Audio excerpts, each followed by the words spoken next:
오늘 우리가 함께 묵상할 말씀은 누가복음 7장 18절부터 35절까지의 말씀입니다. 본문 말씀을 보면 세례 요한이 자신의 제자 둘을 예수님께 보내어서 예수님이 정말 하나님이 보내신 그 그리스도가 맞는지 메시아가 맞는지를 여쭈어 보았습니다.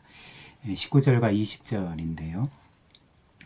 요한이 그 제자들 중 둘을 불러 주께 보내어 이르되 오실 그이가 당신 이오니이까 우리가 다른 이를 기다리오니이까 하라 하매 그들이 예수께 나아가 이르되 세례 요한이 우리를 보내어 당신께 여쭈어 보라고 하기를 오실 그이가 당신이오니이까 우리가 다른 이를 기다리오리이까 하더이다 하니. 그리고 이에 대해서 주님께서는 다음과 같이 답을 주셨습니다. 21절과 22절입니다. 마침 그때 예수께서 질병과 고통과 및 악귀 들린 자를 많이 고치시며 또 많은 맹인을 보게 하신지라. 예수께서 대답하여 이르시되 너희가 가서 보고 들은 것을 요한에게 알리되 맹인이 보며 못 걷는 사람이 걸으며 나병 환자가 깨끗함을 받으며 귀먹은 사람이 들으며 죽은 자가 살아나며 가난한 자에게 복음이 전파된다 하라. 이렇게 답을 주셨습니다. 예수님의 이 말씀은 사실 세례 요한의 질문에 대한 당신이 정말 오실 그 구원자 메시아가 맞습니까? 아니면 우리가 다른 사람을 기다려야 됩니까? 이 질문에 대한 동문서답이 아니었습니다. 예수님은 이 말씀, 특별히 이것은 그 구약 이사야서에 기록된 메시아에 대한 예언의 말씀인데요. 예수님께서 바로 이 메시아에 대한 말씀을 인용하시면서 예수님이 바로 그 메시아라는 것, 그 구원자 그리스도라는 것을 밝히신 것이었습니다. 그런데 우리는 세례 요한이 왜 예수님께 이런 질문을 했는지 잘 이해하기가 어려운 것 같습니다. 왜냐하면 우리가 지난 복음서의 내용에서 본 것처럼 사실 세례 요한은 예수님께서 세례를 받으실 때에 그 예수님 위로 성령이 비둘기와 같이 임하신 것을 보았던 자였습니다.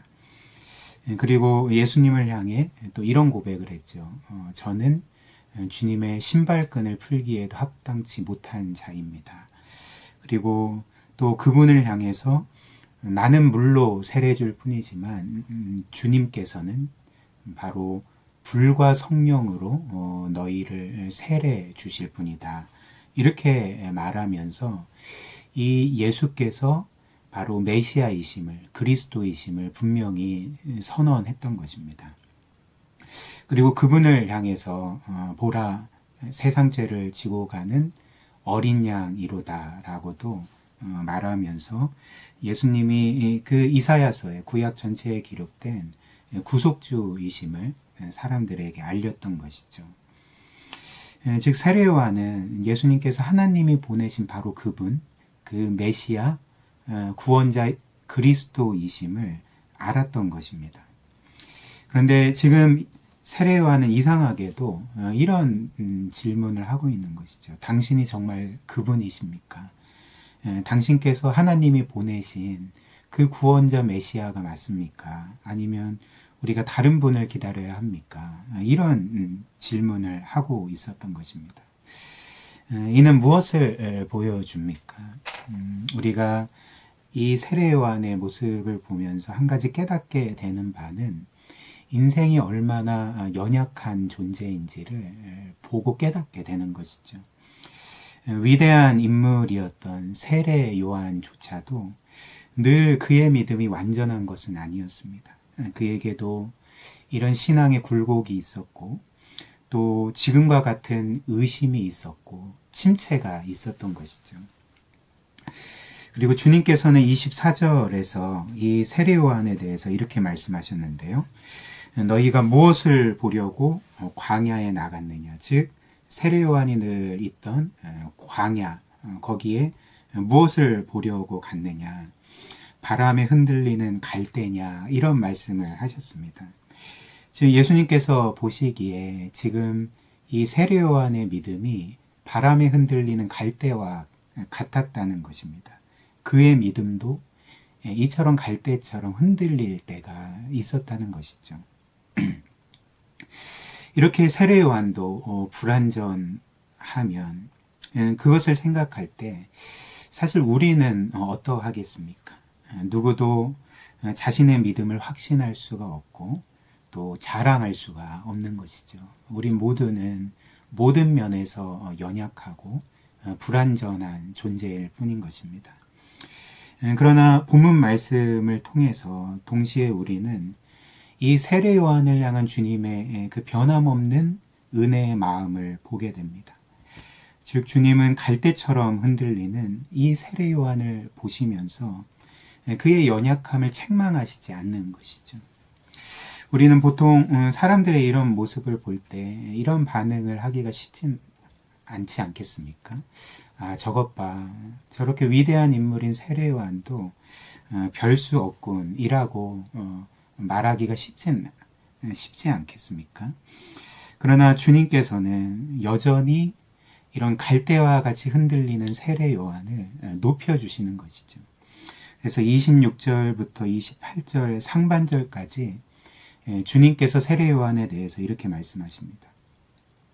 그러면 너희가 무엇을 보려고 나갔느냐? 선지자냐? 옳다. 내가 너희에게 이르노니 선지자, 여기서 선지자는 구약의 선지자들을 가리킵니다. 선지자보다도 훌륭한 자니라. 기록된 바 보라, 내가 나의 사자를 너의 앞에 보내노니 그가 너 앞에서 너의 길을 준비하리라 한 것이 이 사람에 대한 말씀이라. 지금 예수님께서 오실 길을 영접하는 사자로서 보낸 인물이 바로 이 세례 요한이라는 것이죠. 그리고 이렇게 말씀하십니다. 내가 너희에게 말하노니 여자가 낳은 자 중에 이 세례 요한보다 더 큰 자가 없도다. 이런 말씀을 주셨던 것입니다.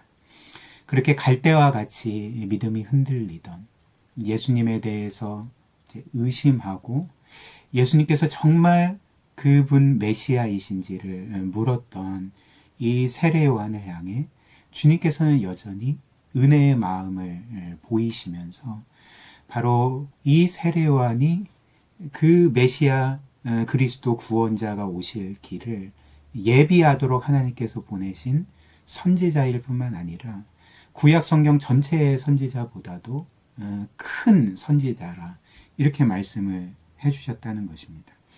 심지어 지금까지 여자가 낳은 자 중에 이 세례 요한만큼 큰 자가 없다라고까지 말씀을 해주셨던 것입니다. 그러나 주님께서는 이어서 더 놀라운 말씀을 하시는 것이죠. 28절 하반절인데요. 이어서 이렇게 말씀하십니다. 그러나 하나님의 나라에서는 극히 작은 자라도 그보다, 즉 세례 요한보다 크니라 하시니 이런 말씀을 하셨습니다. 참 이 말씀이 얼마나 놀랍습니까? 그렇게 모든 선지자보다 큰 선지자였던, 여자가 낳은 자보다 가장 큰 자였던 세례 요한보다 그리스도를 믿음으로 하나님 나라에 들어간 그분의 백성이 더 크다는 것입니다. 그래서 굳이 순위를 매긴다면 구약의 선지자들이 3등이고 또 세례 요한이 2등이고 또 그리스도를 믿음으로 하나님 나라의 백성이 된 자들이 1등이라는 말이 되는 것이죠. 그런데 이는 우리에게 잘 이해가 되지 않은 것 같습니다. 특별히 당시 유대인들 입장에서는 도저히 이해할 수 없는 말씀으로 다가왔을 것입니다. 왜 그럴까요? 왜냐하면 사실 구약 성경을 보면 겉보기에는 세례 요한보다 훨씬 더 위대한 선지자들이 많아 보이기 때문에 그런 것이죠. 우리가 어떤 선지자를 들 수 있겠습니까? 놀라운 그 기적으로, 그 능력으로 애굽의 종되었던 이스라엘을 구원한, 출애굽시킨 모세를 들 수도 있고요. 또 많은 놀라운 기적을 행했던 엘리야나 엘리사를 들 수도 있을 것입니다. 그리고 이사야나 또 예레미야나 에스겔과 같은 놀라운 선지자도 들 수 있을 것입니다. 그런데 예수님께서는 바로 이 모든 선지자들보다 세례 요한이 더 크다라고, 위대하다라고 말씀을 하셨던 것이죠. 그러나 더 놀라운 것은 이렇게 구약의 선지자들보다도 크고 위대했던 세례 요한보다도 그리스도를 믿음으로 하나님 나라에 들어간 그분의 백성과 자녀인 구원받은 자들, 우리가 바로 세례 요한보다도 크다라고, 위대하다라고 이렇게 말씀해 주셨던 것입니다. 그렇다면 예수님은 어떤 기준으로 이런 평가를 내리고 계시는 것일까요? 어떤 기준으로 이런 판단과 또 그런 결정을 내리시는 것일까요? 여기에서 예수님의 판단 기준은 누가 더 놀라운 기적을 행하였는가, 또 누가 더 사역에서 놀라운 성과를 이루었는가, 이것이 아닙니다. 예수님의 판단 기준, 구약의 선지자들보다 세례 요한이 크고 세례 요한보다 하나님 나라에 들어간 백성들이 큰데, 여기에서 예수님의 판단 기준은 바로 누가 더 놀라운 기적을 행했는지, 누가 더 놀라운 사역을 행했는지가 아니라 누가 더 예수님께 가까이 있는지, 누가 더 예수님을 가까이에서 영접했는지, 바로 이것이 예수님의 판단 기준이었다는 것입니다. 그래서 이런 기준에서 세례 요한은 구약의 모든 선지자들보다 예수님께 가장 가까이 있었던 것이죠. 즉 구약의 마지막 선지자로서 그 구약에서 약속된, 예언된 그 메시아 구원자 예수 그리스도께서 오실 길을 직접 예비하고 그 만왕의 왕을 직접 영접했던 것이 바로 이 세례 요한이었던 것입니다. 그래서 이런 이유로 세례 요한은 다른 모든 구약의 선지자들보다 더 크고 위대한 인물이 되었던 것이죠. 그러나 하나님 나라에 들어간 그 하나님의 백성들, 하나님의 자녀들은 세례 요한보다 더 크고 위대한 자들입니다. 왜 그럴까요? 그들은 예수님을 영접했을 뿐만 아니라 세례 요한이 경험하지 못한 그 그리스도께서 실제로 이루신 구원을 경험하고 그로 인해서 하나님의 자녀가 되고 또 그리스도를 맏형으로 부르는 그분의 가족이 되었기 때문에 그런 것입니다. 이런 의미에서 하나님 나라에 들어간 모든 그분의 자녀들은 세례 요한보다도 큰 것이죠. 그리고 이는 이 세상의 셈법과는, 이 세상의 판단 기준과는 전혀 다른 것을 보여주지 않습니까? 이 세상은 어떤 사람을 큰 자로 여길까요? 이 세상은 한 사람이 얼마나 가졌는지, 또 얼마나 높이 올라갔는지, 얼마나 큰 힘을 가졌는지를 보고 그를 큰 자 아니면 작은 자로 이렇게 여깁니다. 한 사람이 가진 재물의 크기나 혹은 지위의 높음이나 혹은 권력이나 명성으로 그가 큰 자인지 아닌지를 판단하고 결정하는 것이죠. 그러나 오늘 주님께서 우리에게 말씀하시는 바가 무엇일까요? 하나님께는 많이 가진 자, 높이 올라간 자가 진정으로 큰 자가 아니라는 것입니다. 예수님을 통해 하나님 나라에 들어간 자, 그분을 믿음으로 의롭다 선언을 받은 자, 그리고 하나님께 입양되어 그분의 자녀가 된 자, 그래서 그리스도와 형제가 되고 가족이 된 자, 그리고 더 나아가 하나님의 모든 것을 상속받는 상속자가 된 자가 하나님께는 가장 크고 또 가장 위대한 자라는 것입니다.